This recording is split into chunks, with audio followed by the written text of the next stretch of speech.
Um dos quadros mais pedidos por vocês, o Onde Ele Investe, está de volta com nada mais, nada menos que Luiz Barsi, o maior investidor pessoa física da Bolsa, uma das pessoas mais admiradas na Bolsa de Valores. Seja bem-vindo, Barsi. Obrigado, é uma honra sempre poder contribuir com alguma coisa. Então é um prazer muito grande tentar transmitir alguns conhecimentos que a gente conseguiu oferir, ok? E antes de a gente começar, tem sempre um pedido simples que eu faço para vocês, que é o pedido de curtir e se inscrever no canal, né? Eu sei que vocês não dão muita bola para mim, então vou ver se quem sabe se o Barsi pedir isso daqui, se vocês não dão bola pro Barsi. Ô Barsi, pede pra turma se inscrever no canal, será que eles vão se inscrever? Claro, eu acho que é muito importante vocês se inscreverem no canal, porque ele representa a nossa voz, tá entendendo? Nós não temos uma didática tão fundamental e tão objetiva como tem aí o canal. E o canal ele é um órgão de divulgação que procura não adivinhar, mas transmitir aquilo que realmente é importante que os senhores saibam para se conduzirem de uma forma positiva no mercado de valores. Olha só, então agora não tem como, você já deve ter se inscrito nessa altura, é só clicar aqui embaixo, tá? E antes de eu começar a perguntar de fato pro Barsi, né, onde está alocado o patrimônio dele, né, o porquê está alocado dessa forma, eu tenho um recadinho para vocês muito simples, tá? É o seguinte, estão abertas as inscrições para a primeira turma do MBA em Value Investing com o próprio Luiz Barsi também, tá? Esse aqui é o único MBA do Brasil onde você vai ter a chance de aprender a selecionar ações, um enorme potencial de valorização com os maiores investidores do Brasil, né? E você vai aprender com vários gestores, com o pessoal da GF e também com aulas inclusive do próprio Barsi, tá? E uma notícia rápida para vocês, o MBA está com 20% de desconto só até domingo, dia 14, tá? Então aproveita, tá no link da descrição, se inscreva lá e desfrute desse aprendizado ao longo dos próximos meses, tá bom? Então vamos lá, vamos continuar aqui. Barsi, mas é um quadro muito importante, né? Porque a gente estava falando aqui um pouquinho antes, você falou que as pessoas muitas vezes precisam de referência, tá? E não só de preço nas ações, mas referência nos investimentos. Você é uma referência, né, para muita gente, para mim, acho que todo mundo está assistindo de alguma forma, né? Então eu queria te perguntar um pouquinho mais sobre onde você aloca o seu patrimônio hoje, tá? E depois começar a me aprofundar um pouquinho em por que você aloca dessa forma. Antes de começar, eu queria saber o seguinte, que fora ações, você tem algum dinheiro hoje que não está alocado em ações? Por exemplo, alguma coisa está alocada em renda fixa, ou alguma coisa para, às vezes, sei lá, te proporcionar liquidez, ou alguma coisa que você acredita por longo prazo?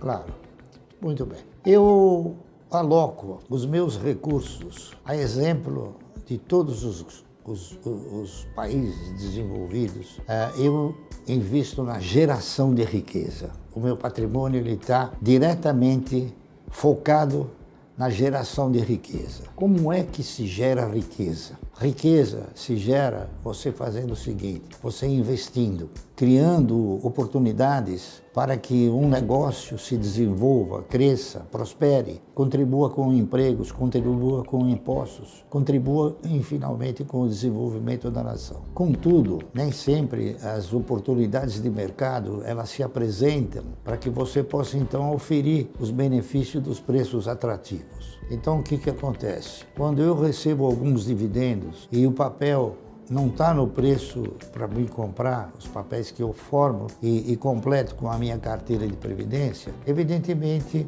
eu não vou deixar embaixo do colchão, porque isso é uma coisa que subiu da atividade natural. Então, você coloca em uma aplicação de resgate automático. Não existe a intenção de ganhar, existe a intenção de guardar o dinheiro em algum lugar que não seja embaixo do colchão. Então, o que acontece? Esse dinheiro fica guardado na expectativa de consagrar aquilo que eu interpreto ser o mercado de ações no Brasil. Então, o recurso que eu tenho fora do mercado, ele é exclusivamente guardado para a expectativa de operar na geração de riqueza. Deixa eu fazer uma pergunta, aí quando você fala desse recurso, esse recurso que fica disponível esperando uma oportunidade, que está em renda fixa, que produto de renda fixa geralmente ele fica ali? Bom, eu coloco um resgate de renda automática. Ele é tipo um CDB, uma coisa assim? É um CDB, não é, Luiz? É um CDB de resgate automático, tá entendendo? Agora eu vou falar uma coisa para vocês que alguém um dia escreveu. Não fui eu que escrevi. Há pouco tempo atrás, teve um cidadão que mandou um e-mail para mim, então ele escreveu assim para mim: Sr. Barsi, para mim, o senhor é uma pessoa que tem a visão de uma águia, tem um faro de raposa.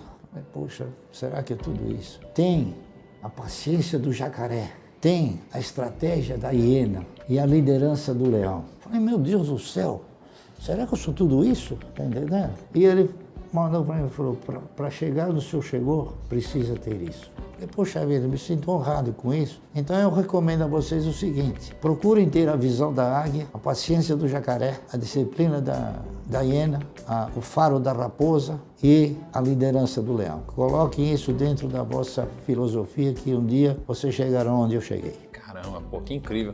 Ô, Barsi, então assim, você tem uma parte que você deixa disponível para oportunidades, né? Porque de fato o seu objetivo não é deixar esse dinheiro rentabilizando a renda fixa, e sim usar para quando aparecer um bom preço para você, né? Se eu fosse pegar hoje, como estão todos os seus investimentos, qual que é a parcela dos seus investimentos que hoje está disponível para oportunidade? Geralmente assim. Olha, é uma parcela que oscila, ela não tem assim... Mas geralmente fica de tanto a tanto? Ela oscila por quê? Porque o mercado, ele é de renda oscilante, de renda variável, não é isso? E nós, então, vamos na razão direta de que essas oportunidades ocorrem, a gente vai acentuando e vai aumentando a posição nos papéis de renda variável que formam a carteira. Então, eu costumo dizer, e isso é uma realidade que poucos imaginam e interpretam. Quando você direciona um recurso para uma renda fixa, que eu volto a repetir, nesse país não existe renda fixa. Existe uma renda que é garantida para te remunerar um determinado capital, mas não é uma renda. Eu diria que até uma perda. Mas o que eu faço? Eu aguardo e quando aparece a oportunidade, então, eu acentuo a compra dos papéis. Então a gente entendeu o seguinte, a gente tem aqui um patrimônio, um grande bolo. Uma parte você deixa guardado, não vou considerar que está aplicado, que seria a renda fixa. Outra parte onde você aplica, que é onde você quer montar uma montanha de dividendos que você vai reaplicando, né? E isso daqui vai crescendo exponencialmente seu patrimônio. Eu gostaria só de complementar o seguinte, essa parte que fica guardada, ela é uma parte insignificante perto do patrimônio. Quantos por cento hoje do seu patrimônio está nessa parte? Muito pequenininha. Muito pequenininho, 2%. 2%. 1%, 2%. E nunca fica maior que isso.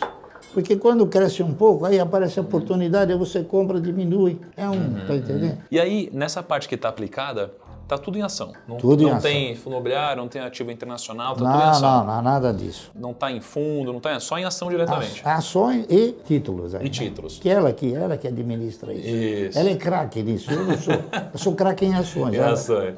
Boa. E aí dessa parte que está nas ações, quantas ações diferentes você tem na carteira hoje? A minha carteira de renda mensal, ela se resume a mais ou menos 10 ou 11 empresas. Essa é a carteira que eu não vendo, eu não dou, não troco. Então, por quê? Porque eu não sou acionista minoritário dessas empresas. Eu sou um pequeno dono. Das outras, eu sou acionista minoritário. Então, esses papéis são aqueles que alimentam a minha renda mensal. Os outros, eles alimentam a minha condição de oportunidade. Então, por exemplo, a Cielo, que eu comprei a R$2 e dá a 5,10, 5,15, é uma oportunidade que me deu 100%. Para que eu vou aplicar na renda fixa? Se é perda fixa, se eu ganho no mercado 100% e o mercado te dá a oportunidade de ganhar muito mais, além dos dividendos, não é isso? Então, eu estou fazendo o seguinte, eu estou colocando algumas outras empresas também para tentar melhorar um pouquinho mais o perfil da minha carteira de renda mensal. Então, o que eu estou fazendo? Eu estou repondo algumas ações, das quais eu já tive, que perderam consistência, perderam referência. Por exemplo, eu comprei ações há 10, 12 anos atrás da Cosan a R$2,70 e vendia R$90.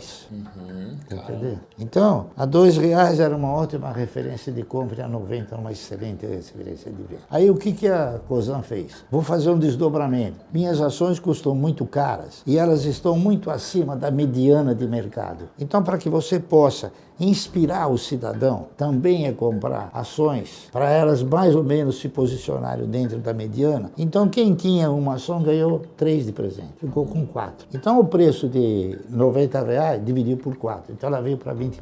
Falei, agora eu vou comprar de novo, porque é um novo ciclo, tá entendendo? Então eu estou comprando ações da Consul e estou montando metas muito mais audaciosas do que aquela que eu montei, tá entendendo? Quando você fala da sua carteira, que você falou que você tem 2 tipos de ações que você considera, né? Você tem as ações que você considera que são empresas onde você se considera dono e aquelas onde você se considera um minoritário. Hoje, se eu fosse pegar as empresas que você considera dono, quanto que elas representam no seu portfólio? Você representa a maioria? Acho que 90%, 80%, 90%.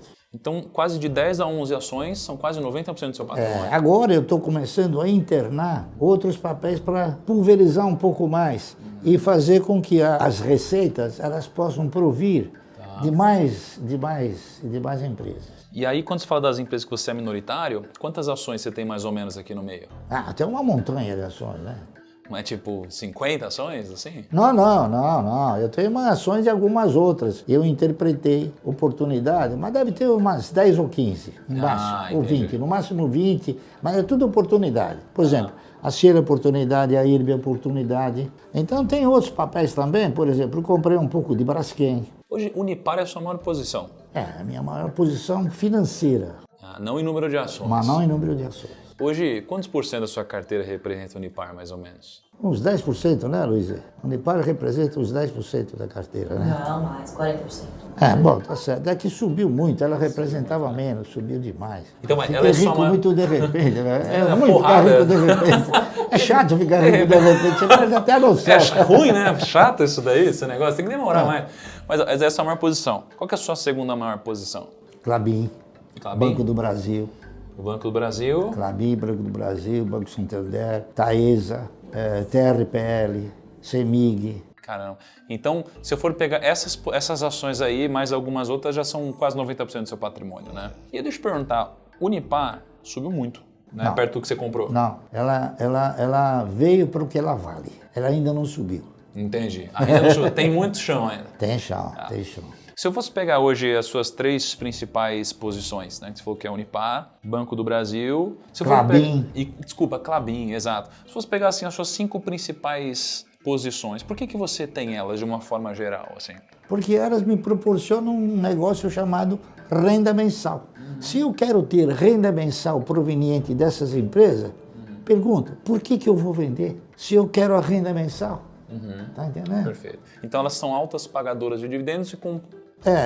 Elas veja bem, eu não diria talvez que elas são altas pagadoras de dividendos. Elas são pagadoras regulares de dividendos e distribuem os proventos na razão direta que elas proporcionam resultados. Tem anos que os resultados são melhores, tem anos que os resultados são menores. Por isso é importante você ir desenvolvendo metas para que a renda mensal não caia. Um ano que der menos, você vai ter mais ações, então você vai receber mais.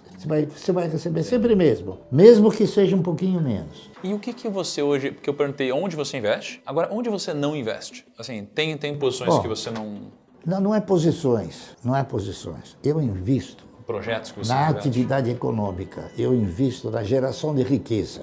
Então eu digo a vocês o seguinte, varejo não gera riqueza. Quem gera riqueza é a Brasmotor, é quem faz a geladeira, não quem vende. Ele gera riqueza. Por exemplo, construção eu não aplico. Por que não aplica? Porque eu não aplico porque o país ele tem um sistema que o maior exemplo que eu tenho que você não deve aplicar em construção, sabe qual é? É o fato de um dia o Banco Nacional da Habitação quebrou. Por quê? Porque a inflação é muito maior do que a correção. Até o banco quebrou, imagina. E ações é muito diferente do imóvel, por quê? Porque o imóvel, quando você compra, você não pode vender um tijolinho, nem a telha, nem o reboque. Você tem que vender o imóvel. Só uma perguntinha, uma coisa importante, o brasileiro tem muito sonho da casa própria e tal, né? O que você acha em relação à casa própria, o investimento, sei lá, você comprar sua casa, seu apartamento? Você acha que a pessoa deve comprar? Ela deve comprar antes de investir, depois, durante? Como que você imagina Olha, isso? eu não sou especializado no mercado imobiliário, mas a gente tem algumas noções, claro, né?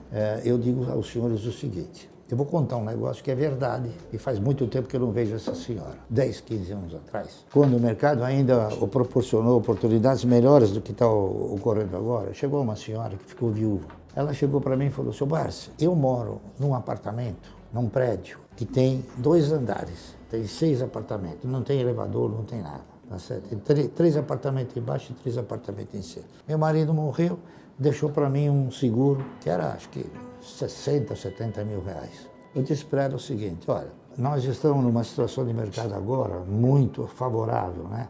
Então, talvez possa ser muito mais interessante, ao invés da senhora pegar o dinheiro e comprar o apartamento, a senhora, com o lucro, a senhora paga o aluguel, que era um aluguel insignificante. E ela fez isso.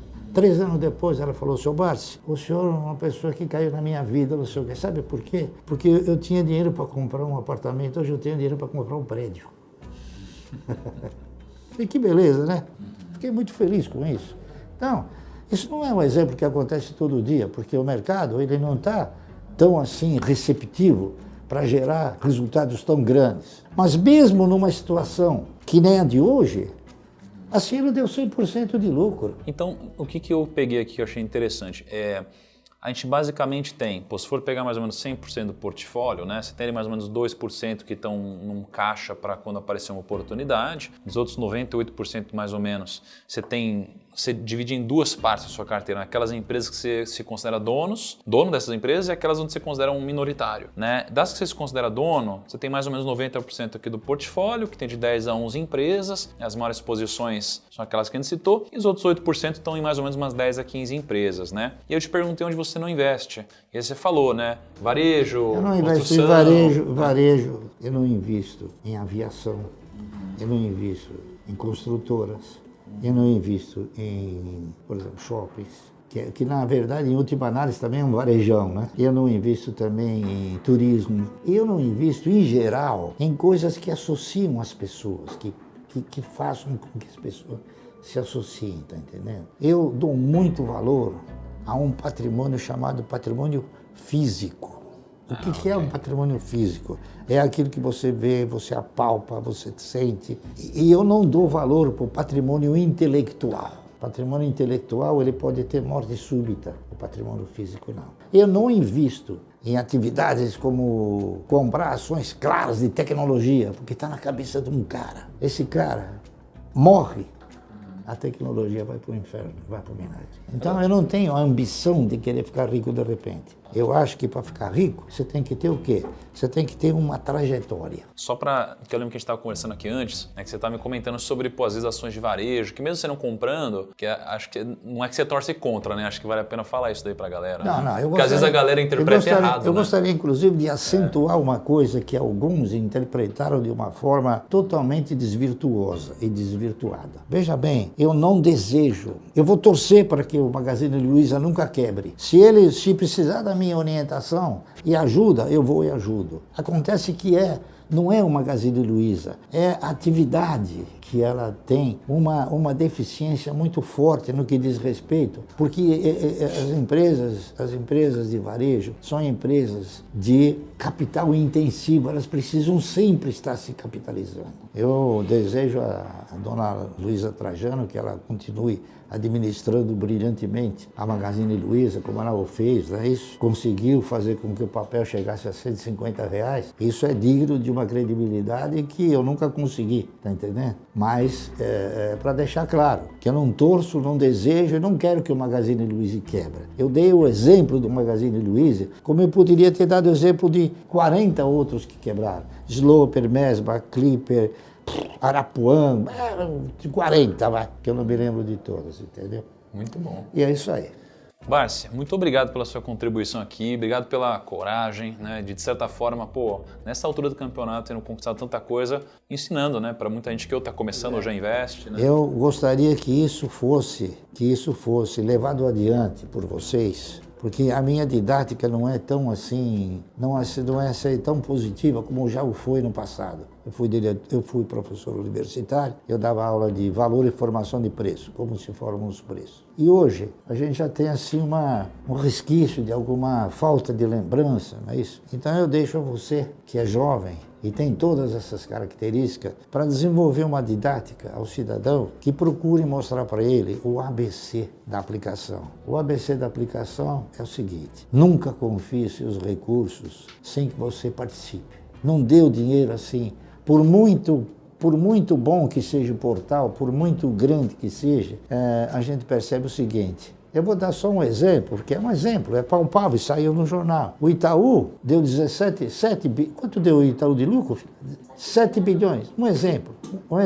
E esse lucro está amparado por você, porque você aplicou lá e ele tem o lucro, você tem o prejuízo. Não dê o seu recurso assim. Por muito majestosa que possa ser a imagem da empresa, tá entendendo? Eu dei o Itaú, mas é o Itaú, o Bradesco e todos eles. Muito bom. Turma, então é o seguinte, né? Espero que vocês tenham gostado desse vídeo, né? Não é sempre que a gente tem acesso, né, a esse tipo de oportunidade. Com certeza, assim, acho que o que mais fica, né, de toda essa conversa é o legado e o resultado que, obviamente, o Barsi teve, que hoje, poxa, a família Barsi, né, a Luiz e toda a GF acabam continuando esse legado, né, com muita didática. Tudo que a gente puder incentivar, empurrar, a gente vai fazer. A gente gosta e concorda, enfim, apoia o time da GF todo, né? E é o último recado para vocês, né? Não esqueçam que estão abertas as inscrições para o primeiro MBA de Value Investing no Brasil com Luiz Barsi, né, e a família da GF. E até domingo agora, dia 14, existe uma condição diferente de inscrição com 20% de desconto, tá bom? Para que você participe desse MBA. Então, Invista Educação, com certeza você, seu patrimônio, sua família agradece. Esse MBA é destinado para quem quer, obviamente, se aprofundar em Value Investing ou para quem, de alguma forma, quer trabalhar no mercado financeiro, porque ele é todo voltado para o desenvolvimento, né, do profissional. Eu só queria me despedir agradecendo a todos vocês e dizer o seguinte: qualquer pessoa pode chegar onde eu cheguei. Eu fui engraxate quando eu era moleque, porque eu não tinha profissão nem nada, e a maneira que você tinha de... Porque como um moleque de 8 ou 9 anos possa ter feito um patrimônio como eu fiz. Se eu fiz, você também tem condições de fazer. Isso é óbvio, só que eu recomendo o seguinte: vocês se inspirarem na minha trajetória para que vocês possam um dia não ser igual que eu, muito melhor do que eu, ok? Um grande abraço a todos. Seu cara, E ainda obrigado. quero te ver rico. Ah, obrigado.